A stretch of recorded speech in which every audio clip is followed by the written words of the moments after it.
Okay, welcome back everyone to week 5 of the NRL Fantasy podcast, the number one rule. You're here with your host, Jackson and Tom. Or hosts. Host. How are you, Tom? Yeah. Mate, I'm good, mate. I'm good. Long day for you, Jacko, by the sounds of it. But Yeah, buzz. mate, I'll get straight into it. How did we go last week, Jacko, with your fantasy? Oh, we didn't do too bad. I don't know.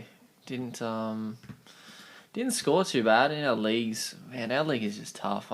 You can't buy a win.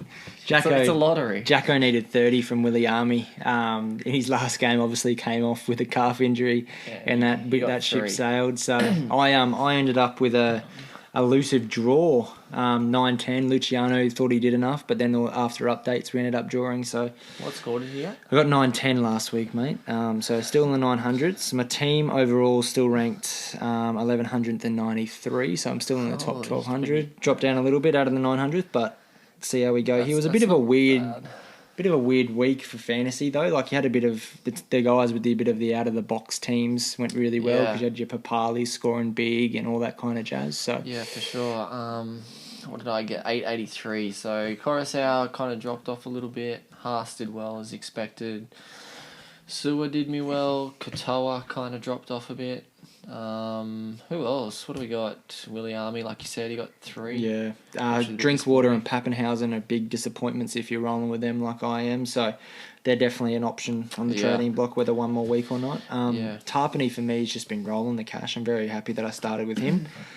68 on the weekend, and Moses just walks out and gets 60s by the looks of it. Like he didn't really do too much. Half the time I'm like, how the hell? Like he breaks a tackle and you look down, he's on 35 after 10 minutes. Yeah, it's ridiculous. which is good. Other than that, but yeah, look, if you're getting around the high 800s mark, it's very hard to complain, to be quite honest, especially when you've got Haas banging out of 170 for a captain. As your captain, yeah, for sure. Yeah, look, your goal's really to get above the 8. I reckon the 870, 75 mark. If you can get anywhere above them, you're having a good week, I think. Yeah. So the good news is too, like both of us had Cleary and Tom Lolo on the bench last week. Had 1.7 million. Well, Cleary's definitely back. Yeah. Lolo's to be confirmed. We'll get into that a bit later on. So, mate, do you want to just move into the news and the team list, Jacko, and we'll go through and see what we're looking at? Yep. So, round 1. First game is Manly and the Broncos. Brisbane's Broncos, who are absolutely. They got a toweling last week. Can you imagine? Look, last week I was thinking about bringing Teddy in. Can you imagine if he actually played that game? He would have got 1,000. Yeah. An absolute 1,000. So run us Teddy would have run all over him. So that's why we're kind of keen on him this week. A lot of changes for the Broncos team. I think that's a bit more fantasy relevant at the moment. You've got Corey Oates moving into the back row, which could be. What do you reckon? Get on him? I reckon he's a wait and see for me. Oates at the back row, without any question of a doubt. I reckon he'd go right. He'd go right. Whether he gets more than 50 minutes at back row is 15. Yeah, exactly right. Got a couple back changes for the Broncos. Popular from last year, Xavier Coates come onto the wing. Could be an option if he keeps his spot along with Herbie Farnworth, gets a start there. So they're looking to come there. And one of Jacko's favourites. Oh, Staggs is back, I just noticed as well. So he's back after the 1 week suspension. Pake's backing up. Yeah, if you jumped on Pakes last week like I did, it's coming up trumps because Turpin's still 5-6 weeks away apparently. So if he can still knock out some 40s, 50s, mate, he's going to be an easy. He's probably you should have got him last week, but this is definitely the last week. Last week we only got a couple. You are going to get him because the idea of Pakes was only to get a quick couple 100k cash to then upgrade him. So he's doing his job. Other than that, again, be wary unless it's Haas of any Broncos, Haas and Carrigan. Any Broncos forward packs. Jamil drops out into the reserves. Yes, that's a big popular cheapie that drops out. So what do you reckon about getting rid of him? Well, I don't think he's coming back in the side. You've got Tavita back next week and then Fafita on the men. Sure. So especially with the inclusion of Ben Teo, who's priced at 400k. If he was starting, it's definitely an option. But off the bench, I'd be waiting. Yeah. Manly, same as. I mean, if you jumped on Tommy Turbo, probably a good option this week against Brisbane as well. Diminished Brisbane pack, he's an option. So yeah, out of the 3 big fullbacks, I mean Tedesco, Ponga, and Turbo, he's the cheapest one. He's the cheapest one, but he's got a good draw this week. Exactly right. In saying that though, he's definitely number 3 out of those. Yeah. Ones. So if you're strapped for catch and you're desperate for a fullback, Yeah, he's definitely an option. So Yeah. yeah. So moving on, Broncos should towel them up this game. Yeah. Neds give $2 Broncos for a should fan towel quiz. them up. No, sorry, Eagles Man, should towel them up. I mean. Yeah, Moving to 6 o'clock lane. This is a big game for myself. With Lolo named in the emergencies, I'm tempting to actually get Lolo out of my team. I nearly fell off my chair. And Jacko nearly fell off his chair. But look, I'm looking to upgrade to a premium fullback just because I'm a massive fan of the fullbacks with these new rules, as Teddy did first game and Ponga did second game. Yeah. Look, it's going to make it a hard decision if he actually gets named and into the starting lineup, because then if I trade him and he goes for 80, I'll be absolutely devastated. Yeah. Some real questions has to be asked to whether Drinkwater is in a trade at the moment. Probably one more week, obviously, versus I think 1 or 2 more weeks. yeah, at the least. Warriors, but he hasn't been going too well. He's only been 35, 28 his last 2 rounds, so hopefully he can turn around this week. But you've got to be looking at that. Also, Granville being dropped for Reece Robson, but unfortunately Ruben Cotter's on the bench, so he won't be playing 80. Robson was definitely a shout if he was playing 80 to get in your team. He's been good, yeah. Warriors. I think, you forgot to mention... sorry, yeah, the debutant. Yeah. Hamiso. Hamiso, the young man that lit up the Nines, is absolutely lightning. Yeah. So if you're looking for a bit of a trade down and someone who might stick around for a bit and make you some quick cash, possibly Hamiso, but I wouldn't be... He's probably going to be one of those guys who's either going to get you like 40 to 50 or 10 to yeah. 10 to 12. Yeah, so play some riskier.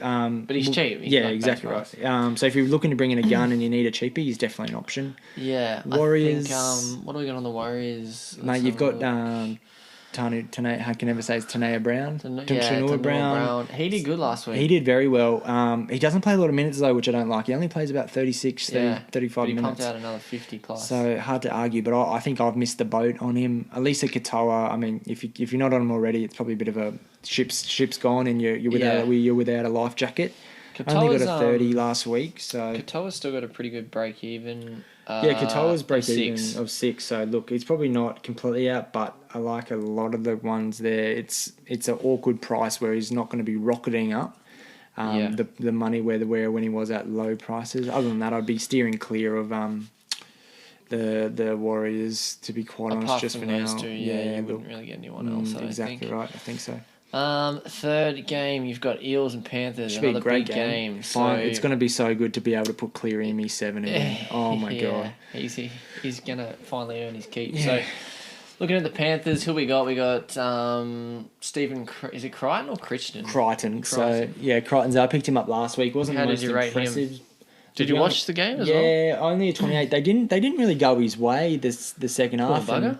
Yeah, but look, to be quite fair, I traded him out for Williami, so look, it's hard. trade. It's hard. Look, I wish I did go best, obviously, with that thing, and we're seeing if we can get him He's in a this bit week. cheap at the But he's a best, bit cheaper, and he's been going to be consistent outside Williami. Caleb Aikens is also named, but Dylan Edwards is in the reserve. So if you're a Caleb Aikens owner and he's playing, you shouldn't be a Caleb it's time to let him go. It's time to get an undersized fish and let him go out the boat, mate. Let me give you a hot tip. Luai's still sitting on a pretty good break even of 5. Exactly. So right. definitely hold him. Catewell did good, which we kind of Capel's expected. turning into the Brit Nakora of last year. If he's just a second rower that's going to get you a consistent dual position. 40 upwards that you can chuck in your centres and just leave it there and not worry about it. So I'll be jumping on Capel, and I was fortunate enough to get Yo in. So he's not a great game, but we're saying that not a great game, but he's still got 56 or whatever he got. So he's good. So yeah, Panthers are definitely very fantasy relevant this year. Jerome Luai. Watch and see whether he loses his spot to Matty Burton, who's on a break even of 39. Burton would play. I think Burton plots into 9, but that's just a wait and see. Hooker. I wouldn't be getting off Luai just yet. I still think if he's starting, you still have him in your side until he's dropped. Pretty much covers it for the Panthers. Moving over the Eels on top of the table. Great game last week. Nothing really changes. Dylan Brown's been a surprise packet. absolutely he killing it. He had a killer last week, 63 or something like that, I think. Whether I'd be bringing him in when you've got other people Probably at that price. not. Mitchell Moses, yeah, I mean, he's a gun. I've started off from him. I think everyone should. Yeah. With these new rule changes, I think Clint Gutherson's an option to get in. King Gutho. Yeah, King Gutho. Like, he wasn't King very Gutho. relevant last year, but just with these new rule changes and Is he ball getting playing been gone, he did really well last week. 36. 36, yeah, but not too bad. break even at 22, so he's going to make some money. I think just keep an eye out there. Definitely not a get on or anything like that, but just to wait and see. One person who does return this week for the Eels is Nathan Brown, playing lock, so he's pretty well priced, and he used to score well back in the day if he's not getting suspended or getting injured. Exactly right. That's the thing. He's probably an option that's going to score 50 plus, no matter what. He's definitely a definite option. I was talking to Ivan, one of our good mates in our group. He's an option later in the year, I think, for a pod. He's just a loose cannon. He's just a loose cannon, and you can't really... Yeah, and then you've got one of my favourite players in NRL Fantasy players, but I don't even have him in my team, Ryan Madison. If you've got him, congratulations. It's Mr. 50 points every week. Yeah. Now, my boys, next game coming off a win. How good. Yeah. God, that felt good. Not a whole lot of changes for the Titans, really. I mean, Aaron Clark has got his spot again. Again, you've still got worries. Tanner Boyd played a bit of hooker last week. Exactly right. At the end of the game. And then also what you've got to worry about as well is Peachy's on that bench as well. So there's legitimately two people on the bench that can come in and play that 9 spot. But look, if he can still get the 36 and 40s for you, yep. I mean, geez, at bottom basement price, you could be going out there. Yeah. Jamal Fogarty, if he can pop out 30s like he has been doing, I mean, look, it's both hard. those guys did good last week. Yeah. Fogarty with 34, Clark with 36. Exactly They right. both got single-digit break-evens this week. So. Mo Fodawaker is definitely a mid-range one to jump on. I do like him. I probably won't be bringing him in. I just... With the bench, though, for the Titans, he's probably going to be playing some big minutes, so it's definitely one to have a look at. But other than that, look, it's hard. It's hard to give you any guarantees of Titans players. You just don't know who's going to be there week to week. So, Latrell Mitchell found a bit of form last week. If you're willing to take the risk on Latrell, it's the lowest he'll probably be. He's a lottery as well. Oh, it's a lottery. It's absolutely again, if you want to get some pod, but he's had a good week, about 60 odd. Is that right, Jacko? He got more than 60 or 63. 63, so it's pretty low break even this week. So if you are going to get him, he's probably is set for some more price rises. Possibly worth jumping on. Yeah. If you were thinking about it. Liam Knight moved to the bench. Look, if you haven't got rid of Liam Knight yet, he's got to go. Murray goes back to 13, popping out a good 50. So that's definitely keep an eye out. We're a big Murray fan. Murray could be someone to watch. Yeah. So still got a pretty high break even though. So maybe. Yeah, it's a bit of a wait. So my man Sewer did pretty good last week as well. He what did Sewer get? He got 60 odd, 60 flat, which is pretty good. Yeah, which is that kind of just kicks his price right. What's his break even down to 10 now? So yeah, look, nice. I think if you don't have Sewer already, you've kind of missed the boat a little bit. But definitely keep holding him. He's going to make some money. So other than that, should be a good win for the Titans there. Next game, probably one of the games of the actual week. Yeah, how good are the Knights? Mate, Jacko's little multi last week with the Titans and the Knights was a bit surprising to me, but got the chocolates. Ended up getting a couple. If you watch them, I've told this to everyone. If you watch them play the Panthers, you knew they were in for a big week last week. Yeah, no, exactly right. So probably not a bad thing at $3 last week, but they definitely go up against a very strong Storm team side. Yeah, so Kalen Ponga, I mean, seriously, I nearly got him in last week and absolutely heartbroken that I didn't.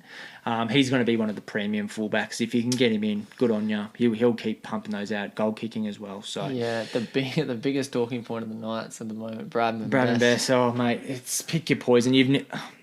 We had a comment on the socials by good mate Dan. Is Bradman Best a bust?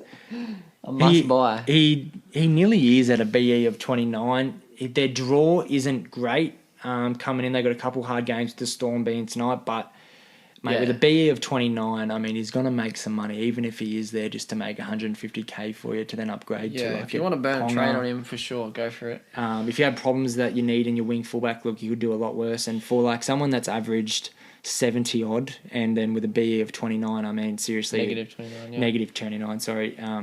Look, he's definitely an option. So he's if he's not a must-have, he is the curly fries below that. Like, it's just, all he needs to do is average 40 to get around 60, if he 80k. 40, he's making 80K. He made his 80k this week. So, Probably a thing to look into as well if he's up against Brenko Lee, who had not known for his defensive. Riley Jacks as well. Yes, exactly right. So look, I will probably be finding a way to get him in my team. Just to be honest.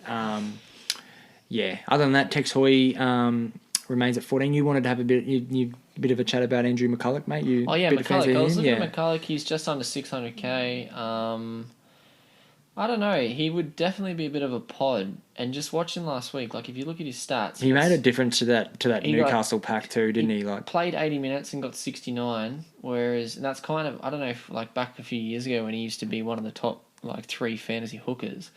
That's when you play a whole game, he would get them scores. So when you look at the interchange, I mean, you've got Tex Hoy. Tex Hoy came in at a lock forward late as well, but then again, they did have the game in hand, so he wasn't really taking anything off McCulloch. McCulloch's probably one more week. Yeah. Wait, but then again, also just be mindful that Connor Watson is due back, and he will definitely fill in at 9 when he is back as well. So just keep that. Yeah. Melbourne Storm. I mean, if you got Pappy, probably hold one more week, but he's really doing thin time with me, to be honest. It depends if you see him as like your long-term fullback, which I don't think a lot of people do. No, so you just wanted to make some money so we can trade him up. But other than that, Melbourne Storm fantasy, not crazy. Yeah. If you've got Munster, if you've got Cameron Smith, well done to you. Kurt Mann, just quickly on the Knights again. Yeah. Kurt Mann, we don't know he's named, but he's not likely. I got a feeling that they might not play him. And then bit of chat coming through that Tex Hoy will stay at 14. They'll move up Phoenix Crossland. Into the starting 7, so just for you Tex Hoy owners, don't get too surprised. Yeah, that would be good if Tex Hoy jumped in. If Tex Hoy jumped in, it might even be worth a get on, but obviously he's not going to retain it for that long. So yeah. Other than that, look, the Storm, nothing much really to go there.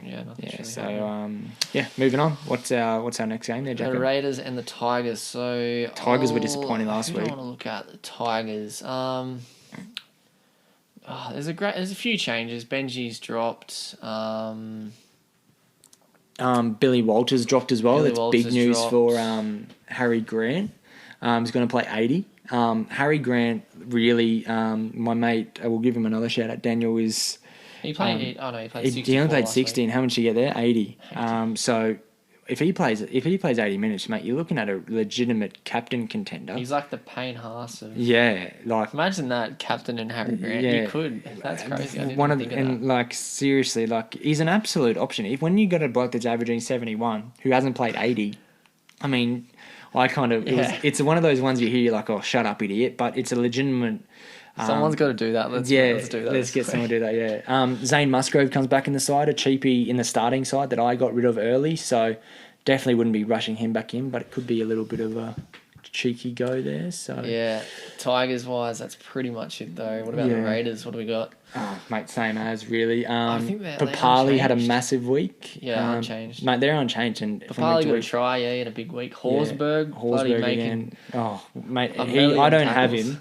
And I was watching that game with you, Jacko, having a beer, and I'm just watching. He's just like the third man in for tackles. He's the Nathan Hindmarsh, mate. It's ridiculous. But Tarpany is an option, mate. Like, especially with Bateman extended period going to be out. I mean, you're going to be hard pressed for me not to give give Tarpany a rap. He got 68 on the weekend and doesn't mind a little bit of throwing the punches at the end of the game, which you don't mind seeing as a coach. Get the boys up for a bit of game. Umre Gula's nearing towards the cells, not getting the minutes we need, but yeah, not in the world if you've got to keep him. Yeah. Another good game that's going to be so good to watch. It's going to be absolutely the Bulldogs unreal. and the Roosters. Do we get another cricket score here? Hey, probably. So Teddy's back. Teddy's back in, essentially fantasy-wise, that's kind of the only big news coming through the Roosters. Victor Radley's healthy is a bit of a pot option for some listeners, so but you've really got to be thinking to yourself here, guys, if you can get Teddy in this week, it's the cheapest you're going to get him. Yeah. Teddy is Sunday afternoon footy, fiend. He's got the Bulldogs this week, if I'm not mistaken, and then 2 weeks' time he's got the Dragons. So, look, 2 games where Teddy could absolutely go through the roof. So Teddy's on my radar. Not playing last week was kind of good because it's kind of pushed the other fullbacks ahead of him in terms of price. And he's a bit of a standout. Exactly right. So for me though, it's really your top tier fullbacks, your Ponga, your Teddy. Teddy is a little bit cheaper, not by much, but he does have a better draw coming up for him. So I'd be leaning towards Teddy. Yeah, Teddy's more the tackle break. Yeah, playing a rubbish team going to make him But geez, Ponga really made a... Okay, look, I will be ending with Ponga and Tedesco. It's just a matter of who I get first. So yeah. Look, nothing really there. Look, if you've got any Bulldogs players besides maybe Jeremy Marshall-King, I wouldn't really... Well, Dan's leading the comp of ours, and he's got Jeremy Marshall-King, I think. So. Dan's also had the easiest draw of everyone, so let's leave that. I hope he listens to that too. Willie Hopewadi's probably a little bit of a smoky, goes back to the fullback spot. He's always been pretty solid at fullback, getting a 50 last week as well. But then again, they did towel up the Dragons. Another pod, really, but though. yeah, look, Aiden don't joke. So yeah, if you don't he's solid. Yeah. Oh, jeez. So bit of news out of the Dragons camp, if you don't mind me jumping in. Mate, jump in. Go on. Tyrell Fuimano is in for the next 4 to 6 weeks with Tarek Sims breaking a bone in his wrist, if I'm not mistaken. So he's definitely a pod. I knew he was in, but I didn't realise that was why. He'd be a good pickup. He is definitely a smoky. 376, dual position, centre. -4 Bacon. The only thing is he did play near 80 minutes 2 rounds ago, and he only scored a 30. So look, only 21. So yeah, look, definitely an option. He could be a lot worse. He's probably someone I'm really looking at. That might have been at centre though, was it? Yeah, he dropped in at centre. So look, starting second row, he's got last time he did that, he's got a 69. So look, definitely an option there. Other than that, I wouldn't be touching anyone besides maybe Clune for the Dragons. You just don't know who's going to be coaching, let alone playing. So yeah, I've been told Paul McGregor's got 4 weeks left to turn it around, or he'll be gone. Jesus. So yeah, and then the Sharkies, Ronaldo Molitono has got a clear knee clean out, so brings in a new winger. I think like Mawini 4 weeks or something. So that's an option. Blake Brayley's a sell. I'm sorry, get off it. I still got Blake Brayley. Oh, he's doing my head in. 80-minute roughly. There's definitely more spot fouls. Yeah, like there's other more, but definitely if you can try and move it on. Really hope Toby Rudolph, yourself, gets some minutes. I reckon they'll ease Fafita back into it, which is good for Rudolph owners because he's still got a bit more money to make. He's on a minus BE as well. If you can have him in, I've got him in my emergency, luckily. But yeah, you probably wouldn't want to be playing him in your interchange. No, because of the minutes. He probably will get a decent amount of minutes still, but if you can loop less than what he has been. If you got a loop option, which I don't at the moment, it's definitely someone to keep in that just in case. Yeah, so you want to loop him with Willie Army. But I wouldn't put it this way: if your other emergency gets more than 40, I wouldn't be risking Rudolph from the bench. I don't think he's going to get 50 again. Yeah, so mate. Other than that, that's the week of rounds out footy. the team list. Let's have a look at the trades now, eh? Yep. Rightio. Who you got this week, Tom, with your trades? What are we thinking? Look, there's definitely a couple options to be here. I'll just start off with the most controversial one. Thinking about trading Jason Tamalolo at the moment, just to get a Teddy or a Ponga in. Crazy. I've got word that it's not a 100% guarantee that he's going to play. So if it's still that at the moment, how many minutes is he going to get this week? Yeah, it's pretty hard. And when you know that Teddy's going to go off against the Bulldogs side, most likely. So that's obviously that's a luxury trade. Don't get me wrong. But yeah, that's something for me that I'm looking at because I think the wing and fullback, not the wing, sorry, the fullbacks with the new rule. Are really eating up the points at the moment. You can just look at Ponga and Teddy, who played the previous week, are just eating off that fast play. Yeah, and if you're a tackle breaker, even Turbo, who didn't have a great game last game, he's still playing really good footy. And so I think you really need to go big with your wing fullbacks. Yep. I think Drinkwater is definitely a possibility for a trade. Probably worth one more week against the Warriors. If you can pump out a good score, then keep him. If not, it wouldn't be the worst thing to move him on. Emre Gula is definitely one to trade out, and then obviously the ones you're looking to try and get in to it for me is either a Tedesco or a Ponga, a Bradman Best. I mean that break even at 29, it's just too much to look over. Or if I don't go if I don't go a premium, minus 29. If I don't go a premium fullback, I will be looking at getting a Bradman Best or a Tui Fuamano. I can't even say it. So they're my kind of options at the moment. And then we'll go after yours, mate. We'll go through the BEs that we yeah, for sure. So So my whole goal for this week was to get Teddy just because he's the cheapest he's probably going to get. They're playing the Bulldogs. Yeah, it's kind of a bit of a now or never. I just need to win in my head-to-head leagues, really, and get some more points going. So to do that, I decided to try and get rid of Kurt Mann for 5.27, and Luciano Leilua. I think he's nearly peaked. You could probably hold him another week or two, but for me, it's kind of just ready to palm him off so I can upgrade. So I'm thinking about getting rid of those two for Tedesco and then Aaron Clark from the Titans because he's still pretty cheap.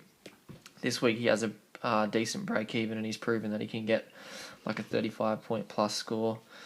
And that's all you really want in an average team over 60 minutes, so that's pretty good. Yeah, could change. Like I might end up just changing and trying to get best in, but that's what I'm thinking so far. We'll just have a bit of a trade talk here. Best is definitely he's going to be printing money, but he comes up against a Melbourne side where he legitimately could score under 30. Okay, but yeah. At the same time, with a B minus break even at 29, you're not going to be. You're not going to be losing out. So even if he scores, what are you going to? If Best comes out and has just an average game, doesn't score a try or do anything really, he could get like 25, 30, and then he could make 70k. I mean, it's so you've still got a solid dual position centre, probably arguably like in the top 3 or 4 100% options of a centre. And then what you've got to realise as well, his break even is still after, even if he only gets an average game of 30, is still going to be relatively low. And then the week after that, he comes up against a depleted Broncos side. So if he's not a must-have, he's a step below, really. Like, my opinion, he definitely. Well, I know this is no breaking news or whatever, but yeah, that's just me and Jacko's take on it.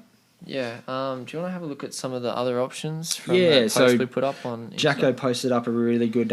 We've been posting everyone with the pretty decent break even. So you've got Adam Clune on a BE of 1, Harry Grant. If you don't have Harry Grant, delete the app. He's on a negative 33. Negative 33, that's insane. Crazy. And then Aaron Clark, breaking even a 5. We just went over that. Bradman Best, like we said, minus 29. Jamal Fogarty's on a 2, which was one of my rules a couple of weeks ago. Toby Rudolph's on minus 2. Corey Pax is the Broncos hook on minus 3. And then you've got Lindsay Collins, break even of 17. Yeah. So whether he can keep those minutes up is another question as well. And then you've got Tanua Brown, minus 7, who's definitely someone you can jump on at 402k. Head to our socials if you want to hit that out. Pretty good little thing if you're looking for a cheapie and don't have coach or anything like that. Yeah, for sure. So we've been thinking about the number one rules for a while now, haven't we, Tom? We've been stumped. It's just absolutely hard to come up with them every week, to be honest. But my number one rule this week is to go against what you're doing and getting rid of Lolo. Oh, wow. You reckon he's going to come out of a big one? Well, even if he doesn't play, like, there's not many other second row options that are going to be better than him. So if he misses 2 or 3 weeks and you're going to have to buy him again, like, you're kind of screwed. So my number one rule, just hold a low, hold the big gun. Wow. Hopefully he misses a week. So he's absolutely taking a friggin' liver shot to be giving me that far out. And then he won't play this week. The guy giving the guy advice is at the top 1,200. But anyway, don't sideways train your guns. How's that? Okay. Anyway, mine kinda. Well, it's actually pretty funny because I've gone completely opposite. Mine was when in doubt, trade him out. So if you haven't any premonitions about you wanting to upgrade or anything like that, I'm thinking I've gone the kind of just go low to Teddy. If we had beeps, I've gone the mentality. So look, when in doubt, trade him out. Don't be afraid to upgrade. Right, look, we're at a bit of odds this week, so we'll see what comes away with the bickies there. But any other points at all, or anything else? No, I think it's going to be a very. What you got to look at this week is, I'll say as well, is make sure when you trade someone in, if it's a gun or whatever, really, you look at his draw, obviously. For instance, if you were going to get someone in, we'd probably be leaning towards Teddy, just over Ponga at the moment, just because he's got the Bulldogs, the Dragons, compared to the Storm. Yeah, compared to the Storm, and then I think the Knights have the Eels as well, so a couple strong games coming through, if I'm not mistaken. If it's not the Eels, it's someone prominent. So make sure you just look at the games coming up. Just it's one of those things to look at. So yeah, I think we're in for a big week of fantasy this week. Like with Cleary back, Lolo back, and the Knights are playing Manly. Sorry, in a couple of weeks that wasn't the Eels. So just to I think there's going to be some big scores. So good luck this week, everyone. We'll be back next Wednesday for another episode. And just remember, Teddy, Sunday football. Put the C on him, boys. Have a good week. Have a good one, Wills.